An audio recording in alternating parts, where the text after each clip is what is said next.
ملائک کو تو ان چیزوں کا پتہ ہی نہیں، وہ موجود تھے جب اللہ نے یہ بات کی۔ موجودگی کے بعد پھر بعد میں اللہ نے پوچھا بتاؤ میں نے کیا کیا۔ اب جس آدمی کو یا جس چیز کو جس سے تعلق نہ ہو وہ چیزیں یاد نہیں رہتی، یا ایک دم کوئی نئی چیز سامنے آ جائے تو وہ ایک ہی مرتبہ میں یاد نہیں رہتی۔ حضرت آدم علیہ السلام کو وہ چیز یاد رہ گئی اور ملائک کو نہ رہی، تو اللہ نے فرمایا کہ جب میں نے آپ کے سامنے یہ جو میں نے کہا نا فرشتوں کے سامنے، تو لوگ کہتے ہیں فرشتے موجود تھے، جی موجود تھے، دیکھ لیجئے آیت نمبر 31 میں، اور اس نے آدم علیہ السلام کو سب چیزوں کے نام سکھائے، پھر ان کو فرشتوں کے سامنے کیا اور فرمایا کہ اگر سچے ہو تو مجھے ان کا نام بتاؤ۔ بات پہلے بتا کے پھر کہا فرشتوں کے سامنے اب بتاؤ کہ بات کیا ہے۔ انہوں نے کہا تو پاک ہے۔ لگتا ہے کہ بشریوں سے ملائک زیادہ علم رکھتے ہیں۔ انہوں نے اس وقت کہہ دیا کہ تو پاک ہے، جتنا علم تو نے ہمیں بخشا ہے اس کے سوا میں کچھ معلوم نہیں۔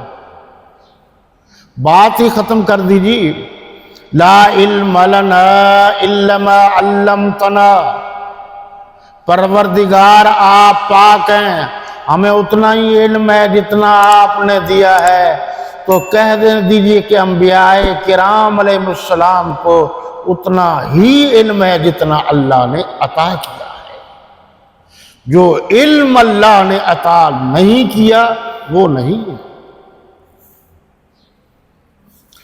آگے فرمایا انک انت العلیم الحکیم، انک انت العلیم الحکیم۔ اس کا ترجمہ بے شک تو، لیکن ایک ترجمہ میری نظر سے گزرا ہے اور میں اش کر اٹھاؤں۔ آپ کے پاس وقت ہو تو دیکھ لیجئے گا، آسان ترجمہ قرآن مولانا تقی عثمان مد ظلہ العالی۔ انکا، ان بے شک، کا آپ، انتا آپ۔ شاہ عبد القادر محدث دہلوی، شاہ ولی اللہ محدث دہلوی رحمت اللہ تعالی علیہ کے صاحبزادے، یہاں یہ وہ جو مختصر الفاظ تھے ان کو انہوں نے گویا کہ تھوڑے سے الفاظ کا جو پیرایا ہے یا پیراہن ہے اس کو واضح کیا۔ ان بے شک، کا آپ، انتا آپ، بے شک آپ ہی آپ، بے شک تو ہی تو۔ اس دور میں تو کا لفظ تھا، آج کل احتراماً آپ کا لفظ ہے اللہ کے لیے۔ اگرچہ لفظ صحیح ہے، یعنی ایک وقت گزر گیا اس زمانے کا اور آج کے زمانے کا، تو سمجھنے میں ذرا کمزوریاں پیدا ہو گئی ہیں۔ انکا انتا، بے شک تو ہی تو، بے شک آپ ہی آپ، العلیم۔ اب الف لام لگ گیا تو معرفہ بن گیا، جاننے والے ہیں، یعنی اللہ تو اتنا جانتا ہے کہ تیرے برابر اور کوئی نہیں جانتا۔ ہر جگہ ہر چیز اللہ جانتا ہے۔ آگے فرمایا علیم بھی ہے تو حکیم بھی ہے، حکمت والا بھی ہے، تجھ سے بہتر کوئی دانا نہیں ہے، تجھ سے بہتر کوئی حکمت والا نہیں۔ حضرت آدم علیہ السلام کو حکم دیا کہ بتا دو نام، انہوں نے بتا دیے اور ملائک نے نہ بتائے۔ آخر کا کہا اللہ نے جو تم ظاہر کرتے ہو بتاتے ہو اس کا بھی مجھے پتا ہے، جو نہیں کرتے اس کا بھی پتا ہے۔ علیم بذات الصدور، دلوں میں یا سینوں میں جو راز ہیں یہ اللہ کے سوا اور کوئی نہیں۔ یہ آپ نے پڑھا علام الغیوب وستار الغیوب وغفار الذنوب، اس کے ترجمے پر آپ غور کریں تو پہاڑ ہے ان لفظوں میں ترجمے میں۔ ستار العیوب، غفار الذنوب، علام الغیوب۔ آگے فرمایا کہ جب یہ دیکھ لیا تو اللہ تعالیٰ نے فرمایا اب سجدہ کرو۔ کس کو؟ آدم علیہ السلام۔ کس کو کہا؟ ملائک کو کہا۔ اب انہوں نے سجدہ کیا۔ اب یہ ذہن میں رہے کہ جب اللہ رسول کا حکم آ جائے تو آپ کا ذہن دماغ کسی چیز کو قبول کرے یا نہ کرے، آپ نے اللہ رسول کی تابعداری کرنی۔ وہاں آپ اپنے دماغ کو نہ لڑائیں۔ ہمارا دماغ اور ہماری عقل کمزور ہے، اور اللہ نے جو نبی عطا کیا ہے اس نبی کو اللہ نے ہر چیز اپنے بعد باقی ساری کائنات سے اعلیٰ و ارفع عطا کی۔ یہ اس نے انکار کیوں کیا جی؟ انکار کرنے والا شیطان تھا، اور آپ جانتے ہیں شیطان کے معاملے میں بھی بعض نے تو یہ جو کہتے ہیں نا پہلے فرشتہ تھا۔ چلیں یہ آپ دیکھ لیجئے صفحہ نمبر 190 سورہ الاعراف، سورہ الاعراف صفحہ نمبر 190 آیت نمبر 12۔ قال ما منعك الا تسجد اذ امرتك قال انا خير من خلقتني من نار وخلقته من طين۔ اللہ نے فرمایا جب میں نے تجھ کو حکم دیا ہے تو کس چیز نے تجھے سجدہ کرنے سے باز رکھا؟ پھر تمہیں کس نے حق دیا ہے کہ کس کے کہنے پر تو نے سجدہ نہیں کیا؟ اس نے کہا میں اس سے افضل ہوں۔ افضلیت کی دلیل کیا دی؟ کہ آپ نے مجھے آگ سے پیدا کیا اور اسے مٹی سے پیدا کیا، تو آگ سے پیدا ملائک ہوئے ہیں، جنات ہوئے ہیں، یہ یاد رہے۔ تو شیطان جو تھا وہ فرشتہ نہیں تھا، وہ جنات میں سے تھا۔ اور مٹی میں یاد رکھنا، ملائک نہ مٹی سے پیدا ہوئے ہیں نہ آگ سے۔ مٹی اور آگ میں کسی نہ کسی حد تک شر کا عنصر شامل ہے، لیکن وہ تو بالکل ان چیزوں سے پاک ہے۔ یہ ہمارے یہاں کم علمی ہوتی ہے اور بڑے دھڑلے سے کہہ دیتے ہیں کہ یہ نہیں یوں نہیں جو۔ تو یہ قرآن کے الفاظ پر آپ غور کریں تو آپ کو یہ بات سمجھ میں آ جائے گی۔ آج کل بھی لوگ کہتے ہیں جی وہ تو شیطان تھا۔ یہ مولانا تقی عثمانی صاحب اور باقی بزرگوں نے لکھا ہے جس سجدے کا حکم اللہ نے دیا وہ سجدہ تعظیمی تھا، اور اس شریعت میں سجدہ تعظیمی کی اجازت تھی۔ ہمارے شریعت محمدیہ علیہ الصلوۃ والتسلیم میں اجازت نہیں ہے، اس وقت تو اجازت تھی۔ تو کہتے ہیں جی سجدہ جو ہے کرنے میں کیا حرج ہے، وہ بھی سجدہ تعظیمی تھا۔ ہاں میں نے کہا جس نے کیا نہیں تھا وہ شیطان تھا، تو وہ کویا ہمارا یعنی وہ ہمیں کہتے ہیں کہ آپ نہیں کرتے غیر اللہ کو لہذا آپ شیطان ہیں۔ میں نے کہا اس کو حکم اللہ نے دیا تھا، ہمیں حکم کون دے رہا ہے؟ ہمیں تو روکنے کا حکم ہے نا، غیر اللہ کو سجدہ نہیں کرنا۔ تو اس وقت کے شیطان نے اللہ کی بات نہیں مانی، اور آج کا شیطان بھی اللہ کی بات نہیں مانتا۔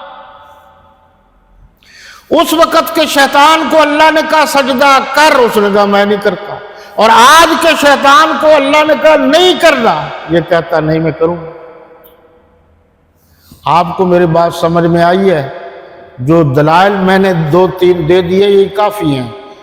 اگلی آیت جی، وَقُلْنَا يَا آدَمُ اسْكُنْ أَنْتَ وَزَوْجُكَ الْجَنَّةَ جی، اب اللہ نے فرمایا جاؤ جنت میں جاؤ، کھاؤ پیو عیش کرو، لیکن خیال رکھنا اس درخت کے قریب نہ جانا۔ وہ درخت کس چیز کا تھا؟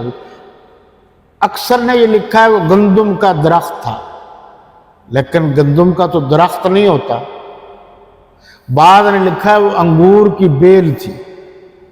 اس درخت سے مراد بڑا درخت نہیں ہے، اس درخت سے مراد جو ہے جو اللہ کے نظام کے مطابق ابتدائی دور میں یہ ضرورت تھی، معاشی ضرورت تھی۔ گندم، انگور، یہ بھی معاشی ضرورت ہے کھانے پینے کے لیے، ملائک کو ان کی ضرورت ہی نہیں۔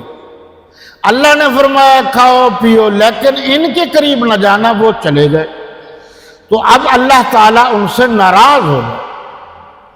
یہاں بعض لوگ ترجمے میں بھی لکھ دیتے ہیں اور ویسے بھی کہ حضرت آدم علیہ السلام جو تھے ان سے غلطی ہو گئی۔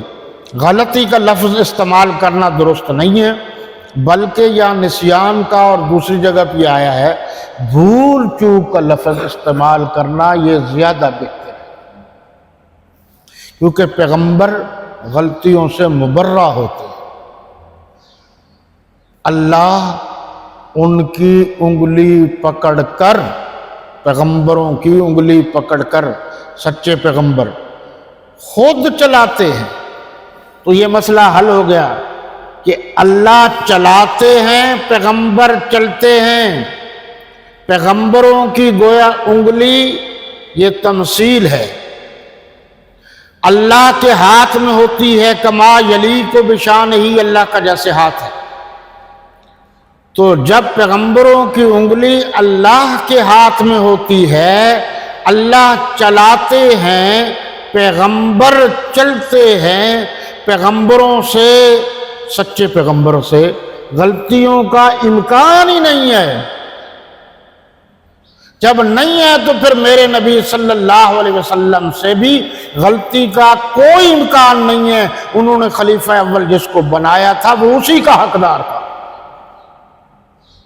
اگر تم ان کو خلیفہ اول، خلیفہ راشد، امامت، خلافت، نیابت، صحابت، صحابیت، ان کا انکار کرو گے تو قرآن کا بھی انکار ہو جائے گا، اور اللہ کے نبی صلی اللہ علیہ وسلم کو جو اللہ نے حکم دیا تھا اس کے کرنے کا بھی انکار ہو جائے گا۔ تو لہٰذا ایسا شخص مسلمان نہیں رہ سکتا، ایسا شخص یقیناً کافر ہے۔ آگے دیکھیے جی، بہشت بری سے جب اللہ ناراض ہوئے تو فرمایا چلے جاؤ۔ اس کے بعد آیت نمبر 37 میں کہا پھر آدم نے اپنے پروردگار سے کچھ کلمات سیکھے اور معافی مانگی۔ ربنا ظلمنا انفسنا وان لم تغفر لنا وترحمنا لنکونن من الخاسرین۔ یہ اللہ نے پیغمبروں کو اجازت دی ہوئی ہے، کلمات اللہ نے سکھائے کہ ایسے مانگو۔ اللہ کے سوا کوئی اور جگہ معافی کی ہوتی تو وہاں سے معافی مانگتے نا۔ اللہ نے فرمایا معافی تو مجھ سے مانگنی ہے، مگر اس انداز میں مانگنی ہے تاکہ میں خوش ہو جاؤں اور تمہیں معاف کر دوں۔ انک انت التواب الرحیم وارنا مناسکنا وتب علینا انک انت التواب الرحیم۔ معافیاں دینے والا اللہ ہے، نہ شہباز قلندر معافیاں دے سکتا ہے، نہ کوئی اور دے سکتا ہے۔ یہ 2 نمبر لوگ ہیں، یعنی غلطی جو کرتے ہیں وہ تو اللہ کے حکم کا انکار کرتے، غلطی کرتے ہیں، اور معافی غیر اللہ سے مانگتے ہیں۔ معافی بھی تو اسی سے مانگنی چاہیے جس کے حکم کی نافرمانی کی۔ اگلی آیت آپ دیکھیں جی، آیت نمبر 38 اور پھر 39۔ ہم نے کہا اتر جاؤ یہاں سے، اور جو کچھ آپ کو بتا دیا گیا ہے اس کی پیروی کرنا۔ اور آیت نمبر 39 میں کہا کہ جنہوں نے اللہ کی اس ہدایت کو، آیات کو قبول کیا وہ کامیاب ہیں، اور جنہوں نے ان آیتوں کو جھٹلا دیا وہ دوزخ میں جائیں گے۔ بڑا واضح حکم ہے کہ جو اللہ کی تابعداری کرے گا وہ جنت میں جائے گا، اور جو نہیں کرے گا وہ جہنم میں جائے گا۔ آج ہم نے اللہ کے فضل و کرم اور اس کے مہربانی سے 4 رکوع سورۃ البقرہ کے مطالعے کے اعتبار سے اپنی کم علمی استطاعت کے مطابق مکمل کیے ہیں۔ اللہ قبول فرمائے۔ وما علینا الا البلاغ۔